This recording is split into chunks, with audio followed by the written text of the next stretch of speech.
Welcome to another Founder Wisdom Pod with Hanna Zhu. She is co-founder at Boolv Tech.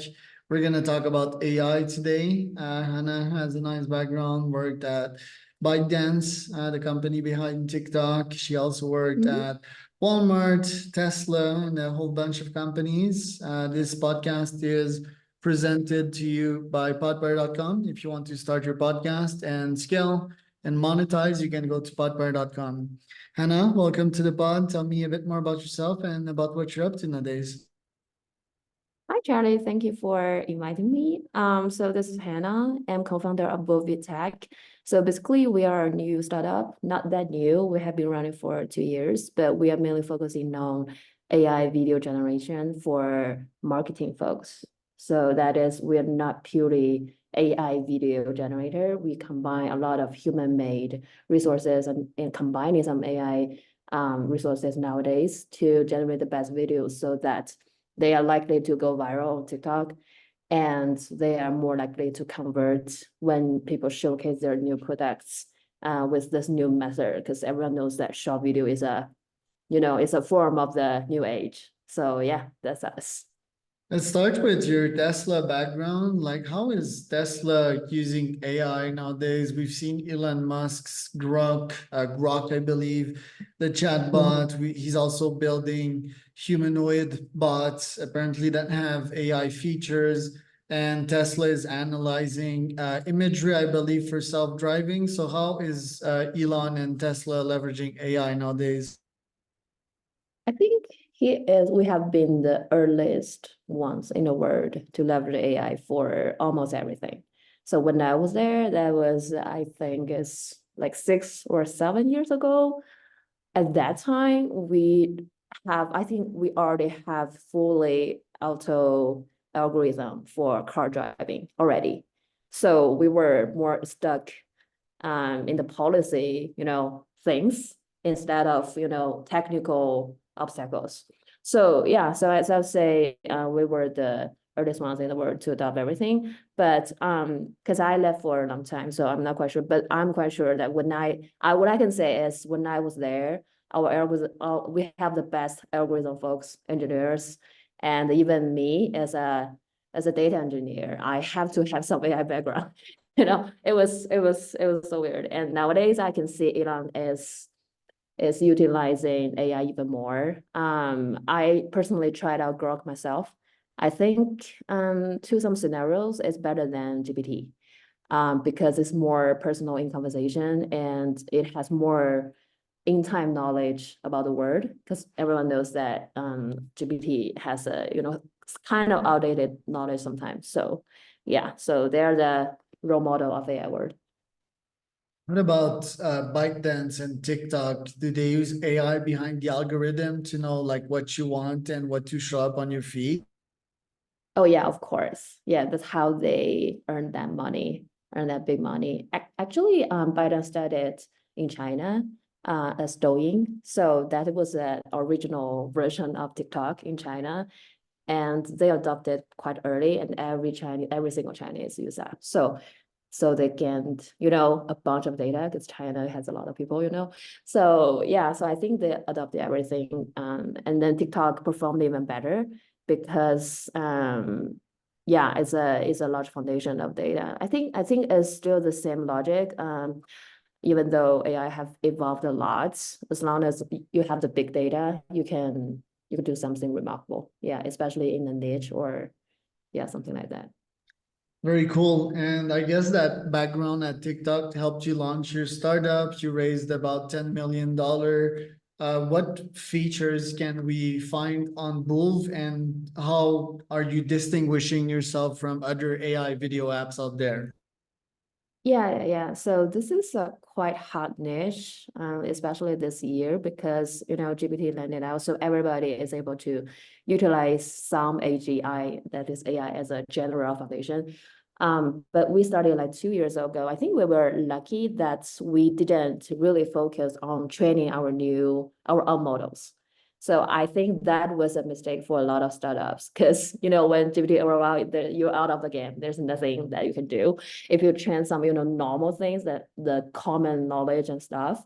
because GPT does everything for you. But we were lucky because 2 years ago, since we initiate, we were focusing on this business niche only. So we were investigating what really covered as a video and what is a aesthetic parts of the video that make people, just feel something beautiful, because the feeling, the emotion that was that there's some arousal from the video is not that AI. You know what I mean? It's a kind of human thing. So logically, it can never be replaced. So because I was a psychology and math major, so I believe in human psychology a lot. So we were more focusing on the emotional arousal part of a video. So we implemented a lot of this kind of hooks and emotional insights into our logic, instead of purely AI doing the right thing, like they quickly doing the right thing and doing the right logic, or just I think so that is a part I think we are different from most competitors, because I know a lot of especially new gamers, they majorly utilize GPT to write some logical script for a short video that is typical, and then maybe find some resources and put them together, so that became a video. But I think that's soulless. Yeah, it's weird to say, but it's soulless because it doesn't have what human want to see there. Yeah. Really cool. I personally use tools like Canva. I don't edit much my videos. My wife, she's a videographer, so she'd be able to advise way more. I think she uses CapCut on her phone a lot, and probably like a more fancy editor on her computer. How many users do you have, and what markets are you going after? Currently we have over 30,000 users. And we actually are targeting global market, but since we only have English version, so it's more on United States and Canada. According to our customer, we have Canada and United States and Australia. So, but there are also some European users, but there's a data concern for European users. So yeah, so we are majorly on US market, I guess. We're still targeting more, and we want to expand more because our technique doesn't really have a limitation or bounds, because we are not using data that much. But when it comes to AI and data utilization, people are concerned. They're like, "Oh, I use my data." So yeah, this is a small obstacle we need to face, and we need to expand a lot. That we're not using our personal data for anything. What's your plan for expansion? How do you gain new users and how do you retain them? So we are mainly adopting the classical growth hacking method right now. I'm not spending any penny on ads at all, including paid podcasts actually. So this is great. I think we can talk, without any this kind of intention. So we basically just launched on product hunts for 2 to 3 times, and each time we got like daily first and second, and we utilize that organic traffic, and people just started sign up, and yeah, and we do cold emails, and we provide some values in community. So yeah, so basically we just do what everybody know we should do. Very impressive that you acquired 30K users there. And let's say that around 20% of these are paid or more. It's less than 20%, but I'm not able to reveal the exact number, but it's a normal number. It's still really impressive. I use tools like Opus Pro for this podcast. I cut out bits of the video, and I believe that the founders have a background at ByteDance as well. What do you think about AI Shorts video? Because it seems that what trending on TikTok, it's really short videos with big subtitles, and same on YouTube Shorts, which I'm really bullish about. What are your thoughts on these? Oh yeah, actually, I think I know him. I think this is a great product, but we are focusing on different source of niche. How to say that our niche is different sources, because they're focusing on long videos, cutting short, and we are focusing on more like turning your static assets like pictures and very short, very raw videos into a new composition or a new creation. So it's like a opposite direction, but we are aiming the same thing, that is to generate a better new short video. So I'm picking this niche because I am a strong believer too that short video is a format feature, because it has so many obvious advantage. First of all, it catches the attention quickly. So everyone knows that your first 2 seconds of the video is important, because it's scientific that people have done research on videos. People's attention just started fading away after like 10 seconds the most. So yeah, you need to put hooks there. And it was like, what if we just make the whole content within 10 seconds? So that's quite scientific to do that. So they will catch your attention. Another thing is much more quicker and convenient to spread, to go viral, because it's shorter. The content is much more, hopefully it will be much more of good quality compared to long videos, because people need to put less effort into that short form. So hopefully they can make it better. So that's what we are focusing on. We try to make the content quality better, instead of just automatically generate a lot of garbage. So yeah, short video definitely has high advantage, but people are focusing on different niche, and I think each of the niche will have some really the best products. I really like Best Clip, but there are also tons of other products there. So I'll say, yeah, this is a great area to explore. And I'll say for customers, you just pick the best one in your niche. There you go. I just upvoted your feature on your platform to have an avatar, an AI avatar of me. It would be wonderful to interview 10, 20 or 30 more folks on a daily basis on this podcast. You could also have your AI avatar and we could create a podcast conversation. What's missing for this to actually launch? Because it seems to me that all the technology is already there. Yeah. That's the thing. So that's what I mentioned before. In terms of technology, or you say the AI features.